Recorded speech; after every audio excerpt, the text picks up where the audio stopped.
And he comes to us today with 6 surprising reasons.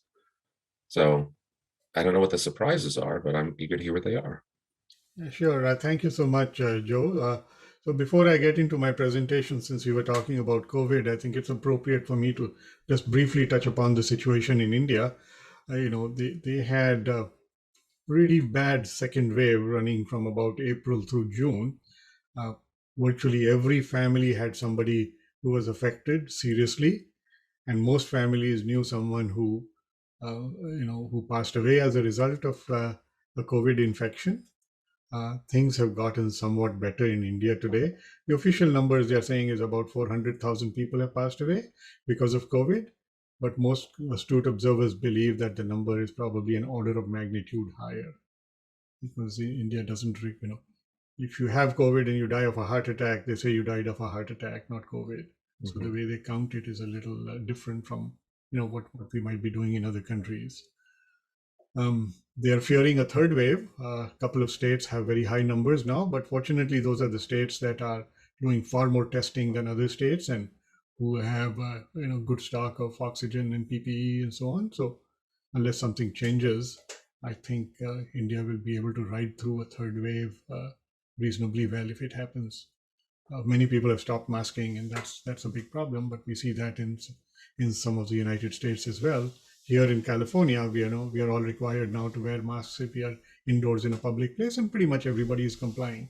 But that's not necessarily the case in India. Recently, someone had made the comparison of COVID to fighting a war.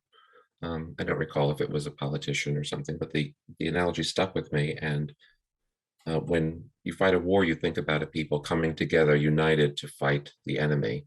And regrettably, we don't have that same union Yeah. here. I mean, I think to a person we can agree. I think we can largely agree that COVID is the enemy. There are some who will say that it's a hoax or something, but I think the millions of dead would disagree. I think those who are reasonably informed would agree that this is real and that it is bad and that we want to do something about it. Of course, humanity gets in the way and we're not agreeing on what the appropriate approach is. So I don't know the right answer. I know what makes sense for me. Right.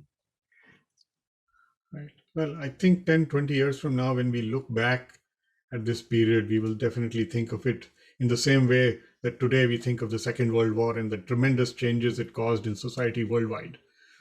It's not just that we'll be using Zoom. There'll be many, many other changes that we haven't realized, and some of them, I'm sure, will affect health and the world that we live in the med device world. But let me get on with accelerated India. telehealth.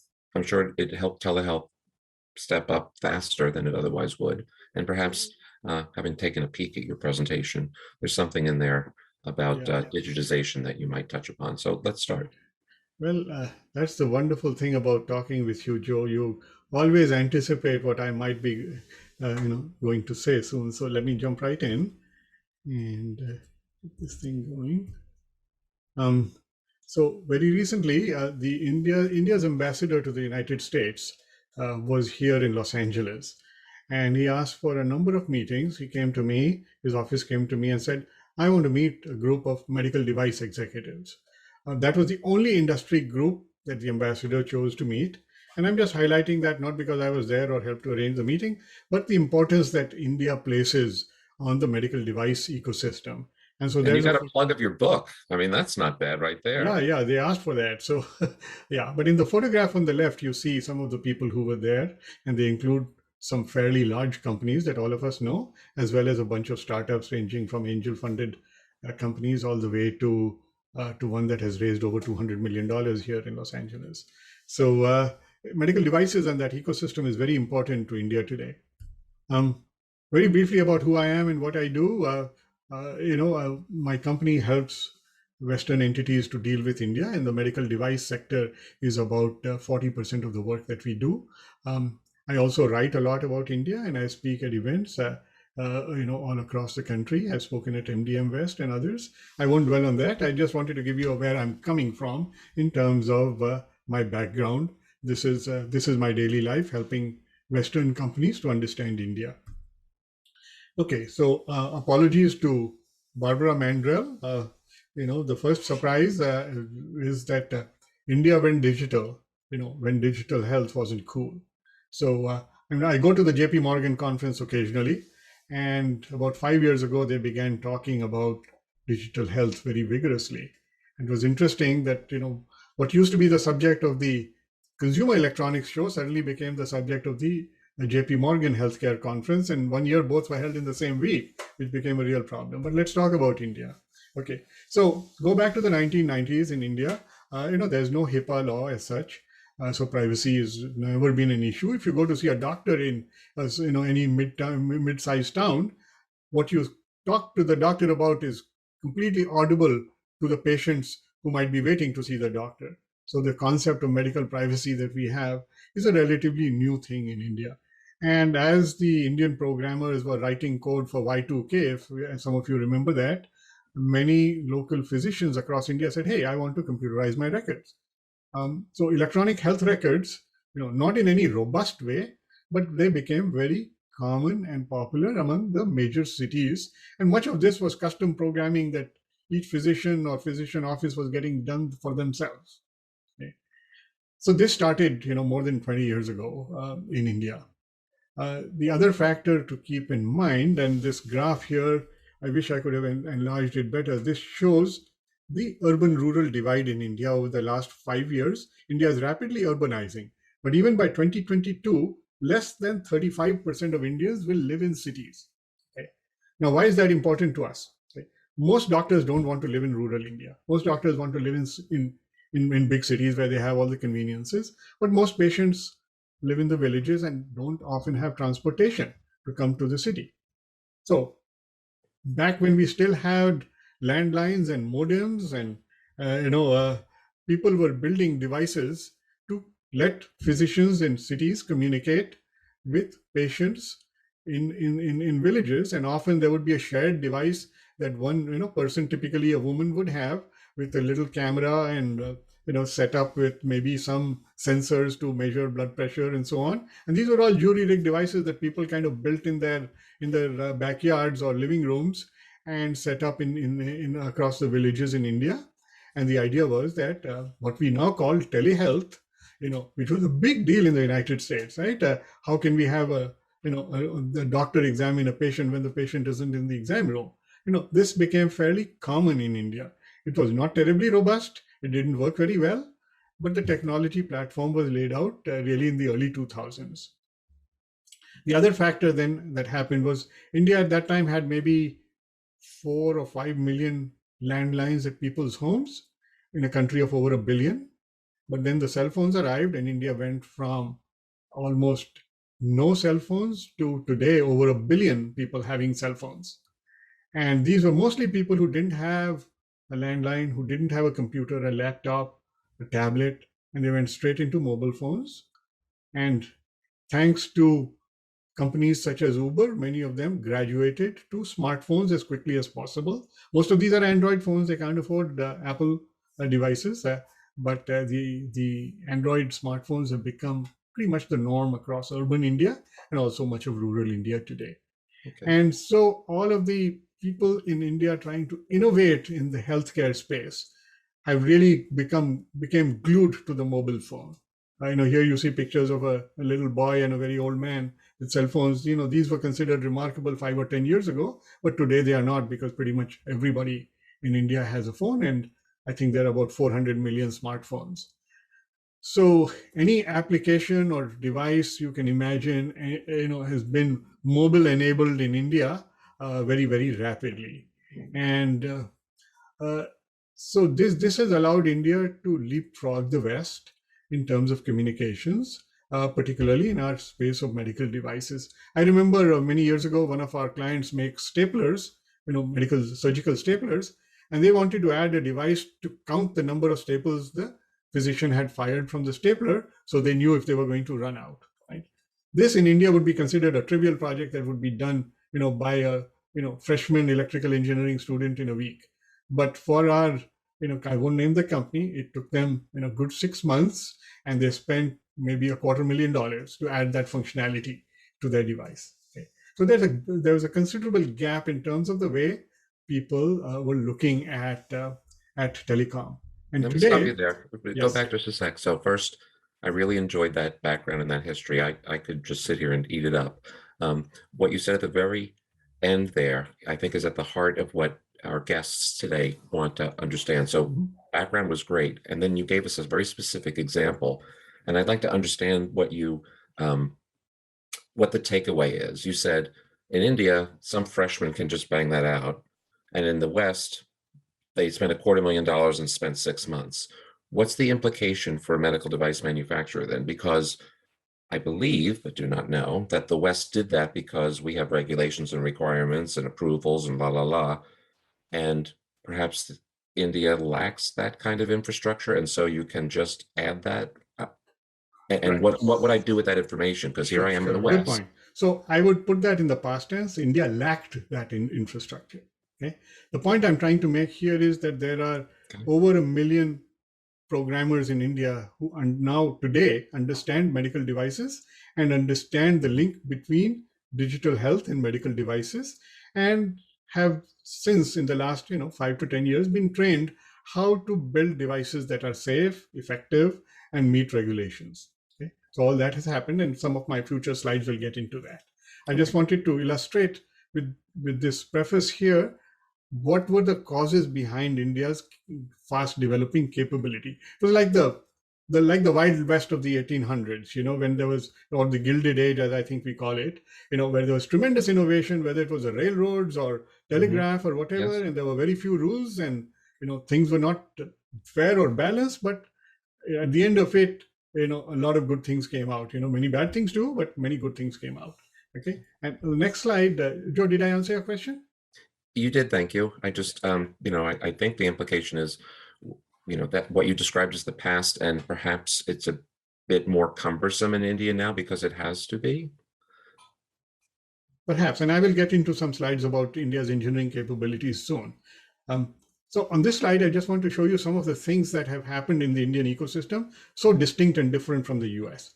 So I got my COVID vaccination. You go in, you say who you are, you get a vaccine, but the government doesn't know how old you are except what you tell them. They don't know where you live except what you tell them at that moment.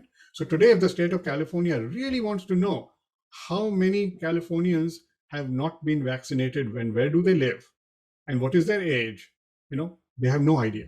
Okay, it's You're all saying in California, we have no idea? in across the US. Much of this information is self-reported. Right, today I can go down to the CVS and get a second vaccine. Right, Hmm. I can just say, I got Moderna, I want Pfizer now. Okay, I don't have to tell them anything, and they'll just give me the vaccine for free. Okay, Hmm. there's no comprehensive database that tracks all of this. Okay, Hmm. and we have reasons why we are worried about privacy and the I'm overreach of the surprised government about and so that, on. but are you about to draw a comparison where in India they would know every last thing? So the very first item on the top left here is the universal ID card. Okay, this one called the Aadhaar card. Aadhaar means like foundation. So today, 99% of Indians in a 1.4 billion population have a biometric card with them that identifies who they are and when they were born. Okay, all vaccinations in India are tied to this Aadhaar card. So Indians are known to be very inventive and try to find shortcuts and so on. But the government is using the Aadhaar card as a method for the phased vaccination program. So healthcare workers got it first, and then senior citizens, and so on. Whatever, they have a plan, but they're executing the plan based on the universal ID. Okay, And when and was so that they. introduced? I'm sorry. When was the universal ID card introduced? So this was conceived about 15 years ago, and it was a massive database project, as you can imagine. I think it was largely initiated about 6 years ago, and then it took 2 or 3 years before everybody really had access to an Aadhaar card. But that Mhm. process is pretty much complete. They are So you still, believe nearly 100% of the population has it now? I believe, at least 99% does. Yes. Okay. Yeah. So with that basis, it's been much easier to track not just COVID vaccinations, but really all kinds of healthcare. The And the second next, point is saying that you have a single payer system. no, I'm not saying that. Uh, a few years ago, like 3 years ago, India introduced the idea of the government as the payer, which is very similar to our Medicaid system here. It only covers the 500 million poorest Indians. Okay? So people in the middle class, people in the upper class do not have access to this government as a payer program. Much like in the US, we don't have, you don't get Medicaid unless you meet certain financial guidelines. Mhm. 500 million is still, only about A one third of third, the population right? of India. Yeah. And this is a relatively new program. It's being, not all hospitals are accepting it. Similar to Medicaid here, but many clinics and hospitals don't want to participate. But it has given access to medical care to people who really had no access at all until this program. So if you get sick, you don't have a lot of options if you were in this group. In addition, the government has introduced a number of other initiatives. They have, and I won't get too technical here for our discussion, but they introduced this concept of the India Stack for digital communications. And this is not specific to healthcare, but they wanted to have a system where Indian financial institutions, government agencies, and others could communicate with one another and with the population in a very structured manner. Okay? The stack structure is defined, but foreign companies are playing within that.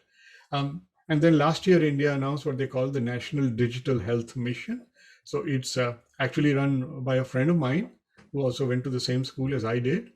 And some of the diagrams you see on the right are the basic architecture for the software that they have defined. And you'll see it includes medical device companies, it includes physicians, it includes government agencies. It's a fairly integrated structure. Now, this may take another 10 years to implement, but the government has that vision to, bring health information together for the entire country. Okay? So all of these factors are causing the capabilities of software and digital health and interface to hardware devices to become extremely robust. And that's an asset that the entire world can benefit from in terms of the skill set that India has created. Okay, so let me move on to the next item, which ties in very well. Again, Joe, you anticipated where I was going. So I want to start with the idea of India's technical talent. This is the second point, being able to help Western medical device companies. This has been going on for a while. Okay. Here's one example. On the right, you see the picture of what they call a baby warmer named Lullaby, which GE Healthcare had designed in India. GE Healthcare, and I think they've changed names now, but they have over 5,000 engineers working for them in Bangalore. And they've come out with many products, a low-cost ultrasound, and many other medical-related products. Before I forget, I have a friend of Indian descent, a 10X attendee, who worked on a similar device as it related to jaundice for infants. I think I could put you in touch with him. Vivek, I can't pronounce his last name, but remind me afterward. Sure, That'd be I'd love to helpful. know. I've already looked ahead to the next slide. Would you mind jumping to it? I'm going to try to keep us on time a bit. Sure.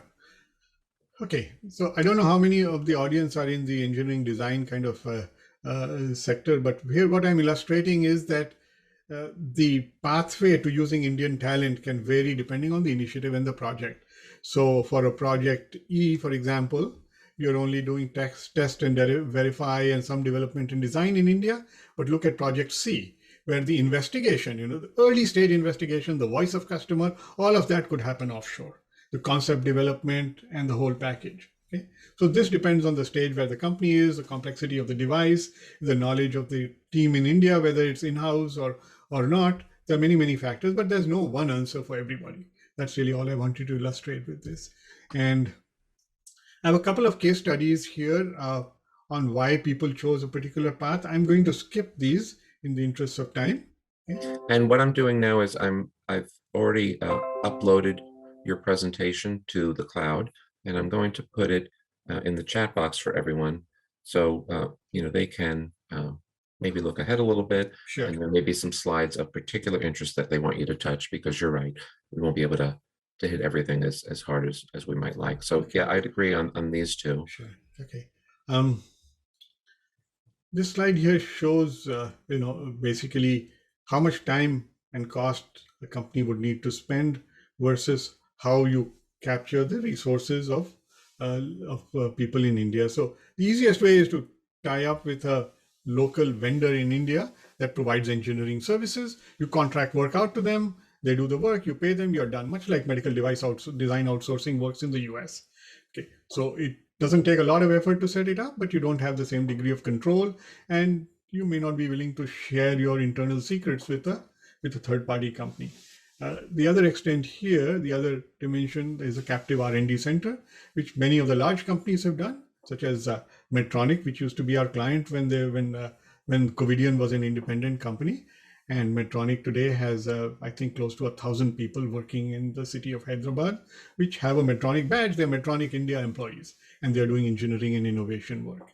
So there's that whole spectrum between completely outsourced and completely captive, as they call it in India.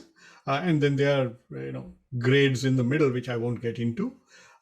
There's value to both solutions, and many companies who are mature will have some engineers on their own payroll, and then other work might be outsourced to engineering service providers.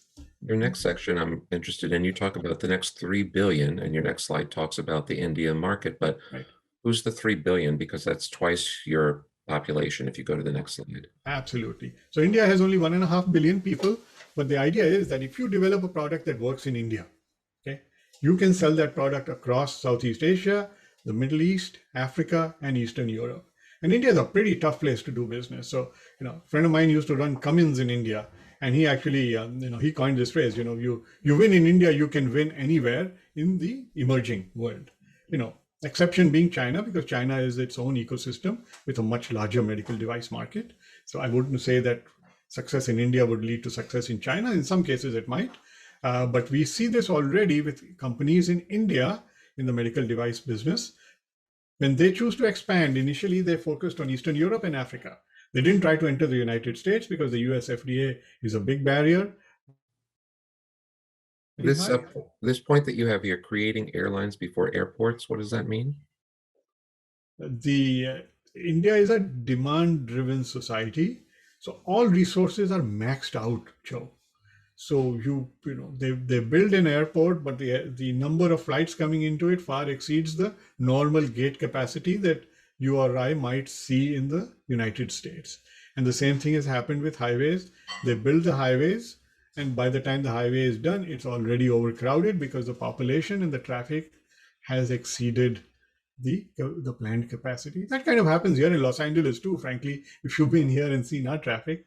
But in India, that seems to be the steady state. So the point really is that, particularly when you compare it with China, many of you who might have traveled there, and you see these wonderful highways, these great bullet trains, massive infrastructure, plenty of office space, riding really on the fact that Chinese consumers, when they put their money in the bank, they get virtually no return on it, or even in the stock market, and the government takes that money and puts it to good use in building the infrastructure. India has the problem that infrastructure has been growing very rapidly, don't get me wrong, but it usually lags demand rather than leads demand compared to China. That was the point I was making with that. Okay. And next. Okay, so let me move on. So India's economy is about $3 trillion, and India is now among the top 12 trading partners to the United States. The interesting thing is that there's a tremendous number of medical device companies of Indian origin, but most of them make low-cost products, disposables, low-end things. So foreign medical device companies still control 2/3 of the market by revenue, not by quantity, not by number of employees, but by revenue. And there are plenty of companies that are extremely successful in India. I have some examples of recent products on the next slide. Most prominent would be Johnson & Johnson, whose revenues in India are in excess of $1 billion. Now that includes their pharmaceutical side as well. Okay. India is a cash pay market largely, although it's changing. As I mentioned, the lower 500 million now have some access to public healthcare, and there is some corporate private insurance as well.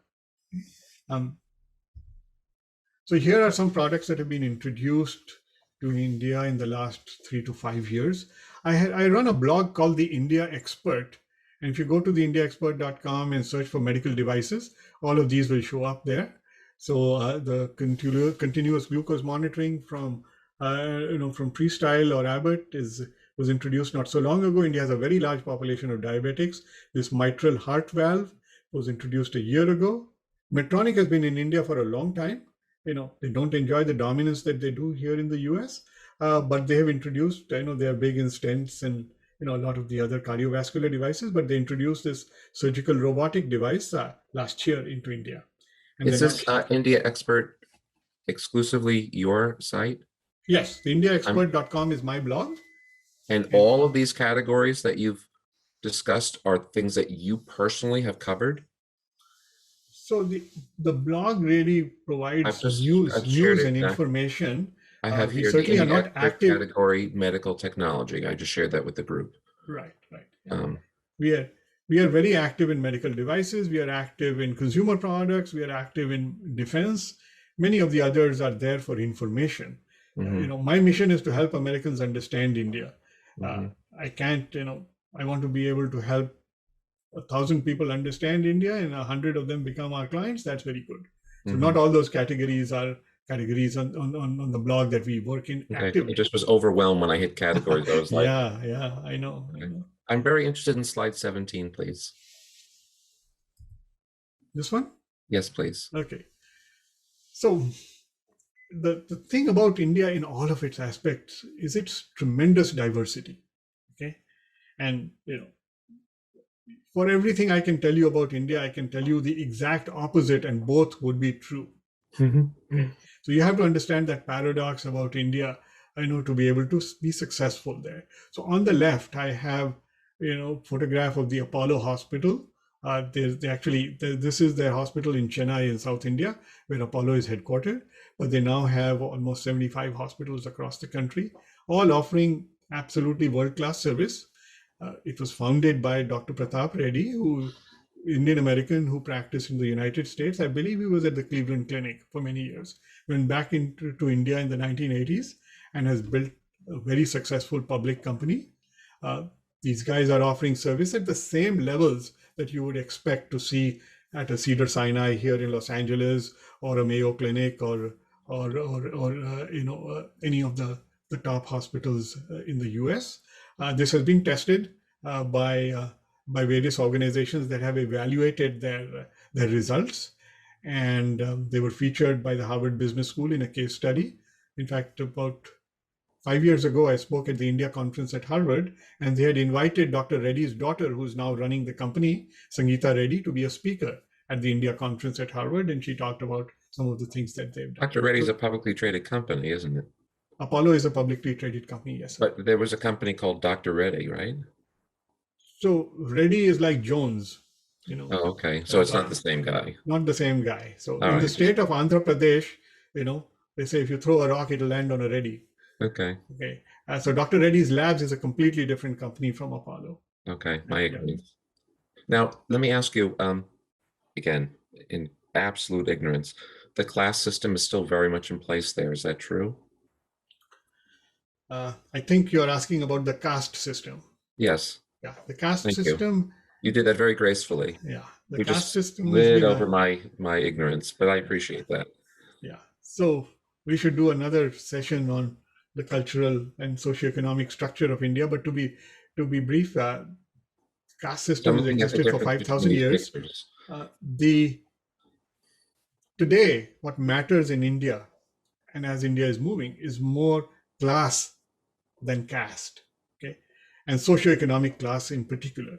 So by just looking at someone, I can tell whether they're upper class or lower class. It's unfortunate, but that's the case. Here in the US, if you're wearing Levi jeans, you can't tell. And I used to live in Malibu, and people used to say you can't tell the bums from the billionaires there, because the dress doesn't reveal that. But here, you can see, like on the picture on the left, that's a general hospital run by the government. And this is where people with limited means would go. And you can tell by looking at them. But the more important thing is that they don't get the same care that would be offered by an Apollo or an Narayan Hirtale. Now, there's an important exception to that I want to mention, just so people are aware. So some of the top hospitals in India actually take a portion of their revenue and allocate it to treat poor patients for free. But there's no way that they can cover any significant percentage of the population. Right. That's their give back to society. Most famous of these is the Narayan Hridayalaya, which is a heart hospital in Bangalore. And I think that 1/3 of the patients that they treat are for free. Okay? So Do they the do have that poorest value. people have a powerful, influential advocate for for it to change so the disparity between the best and the worst is not so gross? So it is changing over time, and the current prime minister has really led the way. You can criticize Narendra Modi for a lot of things, but he has really led the way in the empowerment of women and the availability of health and dignity to the poorest people. So this program to fund government healthcare for the poorest 500 million people is certainly a step in that direction. But the power they have in India, being a democracy, is the power of the ballot box. When somebody is running for election in India, I promise you, they do not go after the guys and women who are treated at Apollo hospitals because there's too few of them. Okay? You want to appeal to the large numbers, and these are pretty much the people, the lower 700 million of India's 1.4 billion. So that's the power they really have, is the power at the ballot box, which every elected official, whether it's in India or the United States, recognizes. Right? My very, very, as has been clear already, limited understanding of India and matters concerning India. I'm thinking that not terribly long ago, there were like covers about Modi just being godlike and people adoring him. And then COVID was like, my God, how he has disappointed the people. Can you give us a sense from your perspective? Uh, does he have any real threat to losing power? Or is he going to be there for the next 2 decades or as long as he lives? You know, living for many decades in this country, I've learned never to try to predict what will happen in politics. So it's hard to say. Over the last 3 years, Modi has survived some huge challenges and actually come out ahead in the polls. Okay, the hit with COVID has been the most severe. Okay, this has really been the most severe crisis India has faced since 75 years of being an independent country. Okay, uh, will the voters blame Modi for it? I don't know. Okay, will the upper middle class and the intellectual elites blame Modi for it? Probably yes, but they are not the ones who are casting the votes in large numbers. So I And don't know. if he is displaced, um, not knowing the other camp at all, what impact, if any, do you think might materially affect people on this call interested in perhaps introducing medical technology into the country? So Do India you think has it'll had be changes more of or government in, less yeah, hospitable? right. So India has had changes of party a number of times in the last 25 years. Some things have stayed constant. One is the relationship with the United States has gotten better, whether it was Clinton or Bush or Trump or Obama or Modi on this side, it hasn't made a difference. The two countries have continued to come closer. India has continued to liberalize its economy, and that has been a constant factor. Modi did accelerate the simplification and documentation of medical device regulations, which had been lingering for about 15 years in the previous government. So that has been corrected. Modi's government did not reverse many of the programs that the other government had initiated. And I don't think they can take away the program for the poorest 500 million people. I think that's it's like the third rail in India now, right? Like nobody can mess with Social Security here in the US. It's kind of similar in India, I think, because of the reach among the poorest people and the large quantity of voters. So yeah, I mean there may be changes at the margin, but I don't think it's something that anybody on this call needs to worry about. And he still has 3 more years on his current term, so it's not something that by that time I don't know what people will be thinking of the pandemic in terms of elections and voting. I wish I had a better answer, Joe. I don't Okay. know. Okay. Eddie, Yeah, I've tried to add you as a panelist. Ed had a question for you, sure. and he'll join us. In the meanwhile, I'll just read to you. With the level of digital health information in the country, does it help India track COVID spread and how vaccinations are rolling out? Uh, so, as far as how vaccinations are rolling out, absolutely. They, at any given moment, or I should say at the end of any given day, India knows, the central government in India knows exactly how many vaccinations were given and how many by geography, by zip code, and whatever. So that information is there. Now, as far as the spread of COVID, they developed an app right away that you could install on your phone and enter whether you were COVID positive. But unlike China and some other countries where they mandated, you've got to have this if you want to live, right? India is a democracy, and the government doesn't have an ability to force people to do that or to track their cell phones involuntarily. Okay?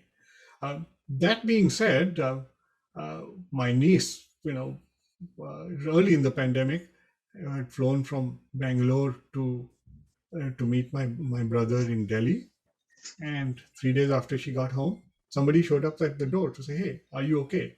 Do you have any symptoms?" Okay. They were tracking the fact that she had flown from one state to another, and the two people showed up at the door, very courteous, not pushy or anything. They just wanted to know. That system has been a little bit overwhelmed as the number of cases skyrocketed. So I can't say that is still happening in any meaningful way. Does that answer your question? Yeah, the thing is, I remember early on in the U.S. there was like a temperature app, a thermometer app that was tracking where elevated temperatures were as kind of an early indicator. And I would think that with the did anything like that get tried in India? Well, so businesses and healthcare facilities were tracking people's temperature before letting them into a facility, but I don't know that data was integrated with the Aadhaar card and tracked on a national level. There's that does put in a little bit of a creepy Big Brothery kind of feeling, right? So individual businesses and establishments were protecting themselves to the extent possible, but unlike totalitarian countries where they can mandate those kinds of things, India has not gone that route. Well, as an aside, I went to the U.S. A month ago for a family wedding, which is one of the rare ways that you can get into the U.S. from the U.K. right now. And then when we came back, we had to do a self-isolation for 10 days. And the UK NHS called us on our cell phones every day for 10 days to interview us. And actually, we live way out in the countryside, and we were watching TV, and my daughter's like, some guy who drove up, he's wearing a yellow vest and a mask. And we were like, now you're joking. And he came to our house to check on us. Right. Sanjeev, you had something. Anyway. Sanjeev, you had something you wanted to add. Yeah, so thanks, Eddie.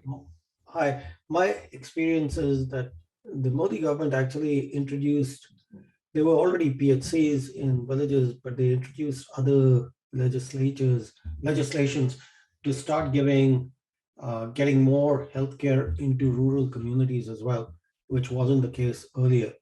So they are trying to do a lot of things. And, in India, once a government puts something in place, the next government, even if they come along, they don't reverse those things. It just continues on. And so Gunjan is right.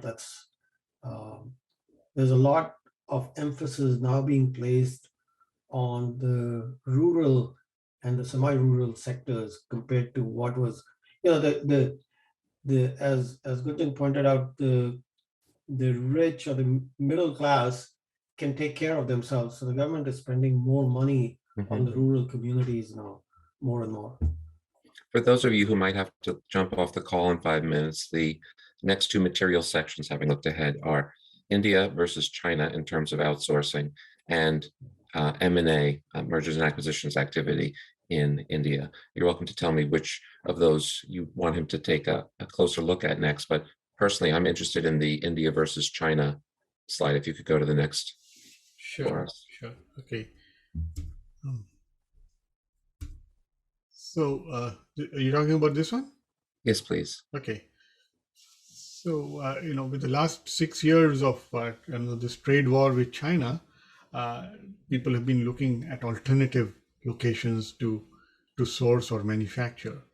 And I wrote an article for the Harvard Business Review, which I'm happy to share with anybody who wants to email me at the end of this presentation. I wrote an article about manufacturing in India and what its capabilities are. So the first reason why American companies look at India is because they know that there's a higher regard for intellectual property rights. And sometimes in the past, where we had recommended, this is like 5 or 7 years ago, sometimes you would tell people, look, India is not quite ready for this kind of manufacturing. And some of our clients would say, but we do not want to take it to China. We'll either manufacture in the US or, find us the best you can in India. Now today, India's capabilities have become much more mature. So around plastics and injection molding, around anything that requires complex manual assembly, there's plenty of white rooms available. Some clean rooms for medical device assembly are also available. India has a long tradition of tool making, so tools and dies for plastics and so on. Those are very easily done in India. There is quite a bit of skill around electronics, whether it's circuit board stuffing or design, whether it's box build. Some of this is through the large ODM companies like Sanmina and Flex, and some of it is through Indian companies that are doing absolutely world-class work. Many parts of the country, and I have a political map with some of the arrows pointing to the New Delhi area, to Gujarat in the west here, and to the Mumbai area, and down here in Kerala. Andhra Pradesh has a big medical park that they've put up. The city of Bangalore has a vibrant medical device ecosystem. And down here, on the southwestern coast of India, the state of Tamil Nadu has many, many Medtech companies.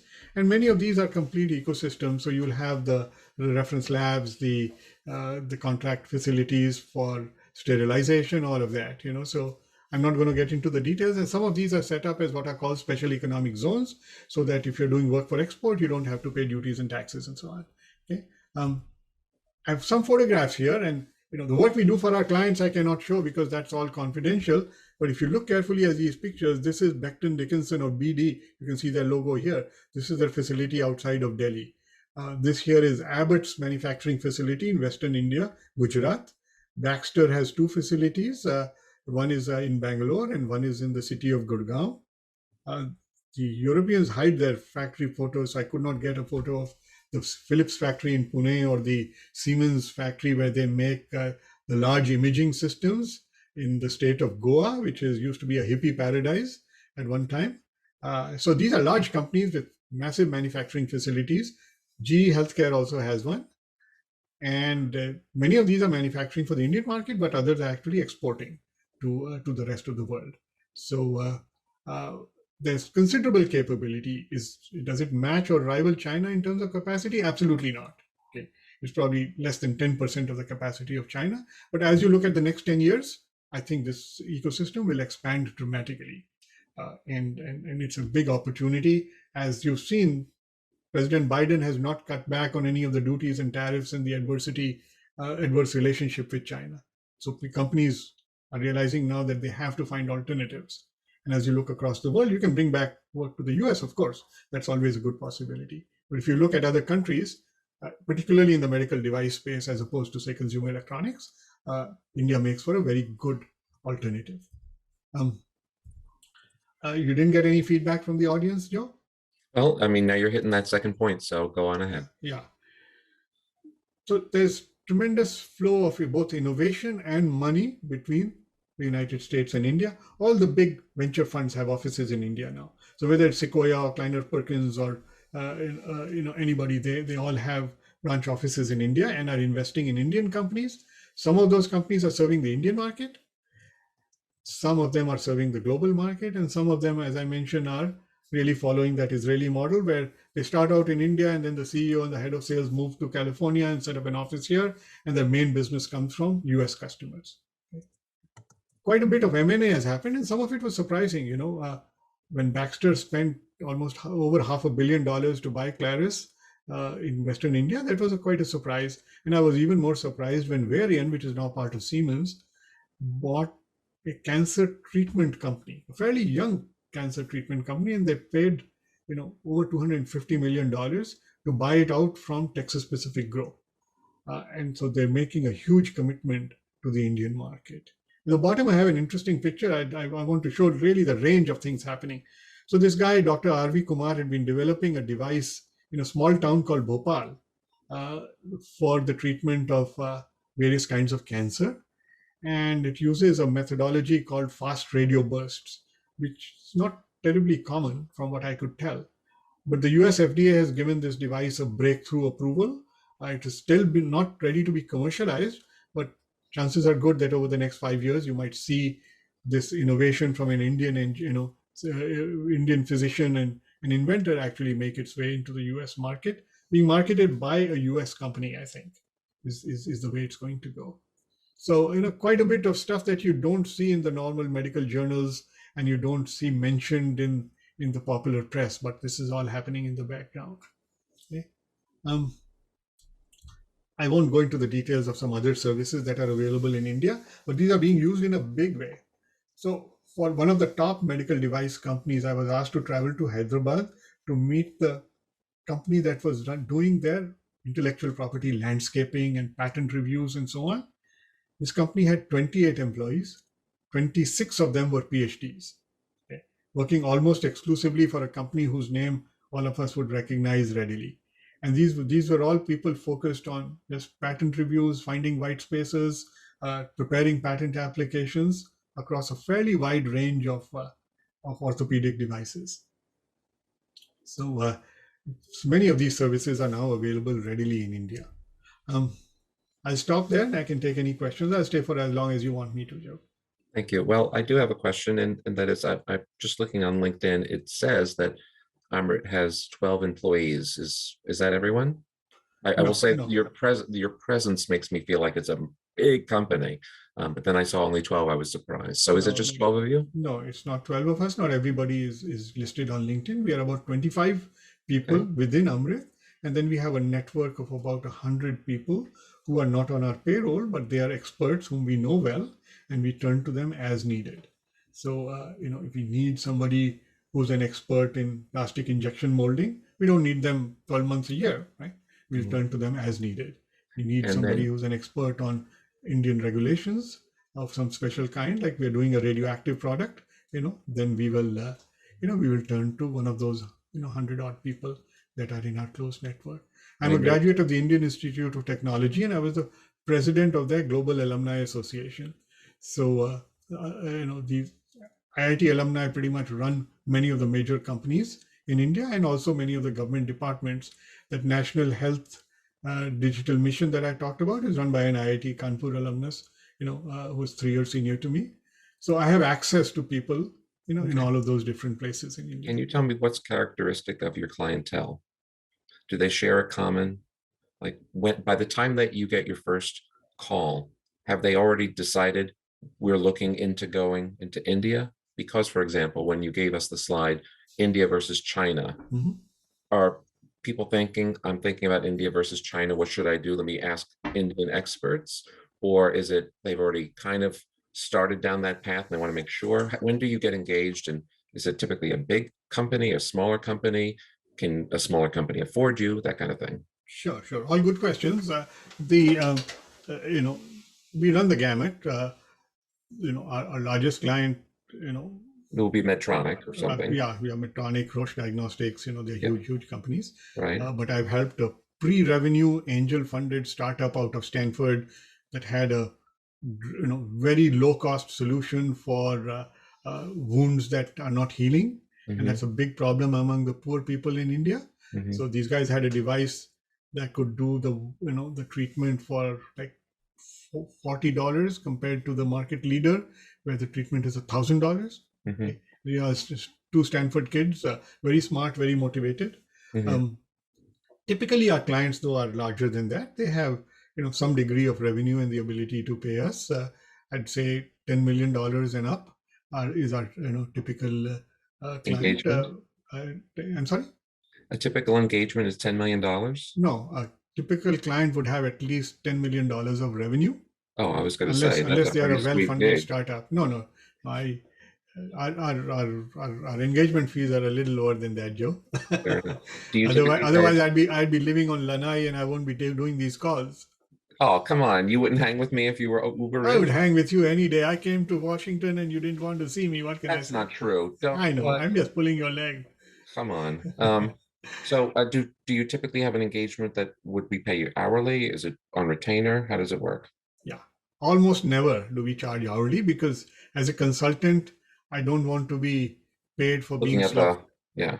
Yeah. So we typically come up with a fixed price or a relatively fixed price with very small variable amounts. And those variable amounts are by criteria that the client can see directly. Okay. Fair enough. So most of our work is in that manner. For people who have been clients for a while, we do have retainer arrangements where they can pay us an annual retainer depending on the scope of the work we typically do for them. And that may go on for a year, 2 years, 3 years, depending on the client and their needs. Well, So- anyone who's joined our calls with any regularity knows I'm a pretty simple man when you come right down to it. And I don't remember a lot of things. All people on this call need to know is if India, then Gunjan. I mean, that's the whole point. If you have a question about India, I know a guy. You're the guy. That's it. Thank you. Thank you, Joe. Yeah, I think that's true. So I've shared the slides. You'll find them on MDG Premium, and probably see you in California again in May, I hope. Oh, absolutely. I would love to Excellent. be there. And the hotel was lovely. If you're going to be at the same one, place. Gorgeous. Same Yes. place. I think I might have even gotten a lower daily rate for the room. So we'll see about that. Awesome. Awesome. That's wonderful. Thank everybody for another week, and same bad time, same bad channel next week. Thank you, Gunjan, very much. Thanks, everyone. Have a great weekend. Okay. Bye now. Bye Have a now. good weekend. Bye-bye.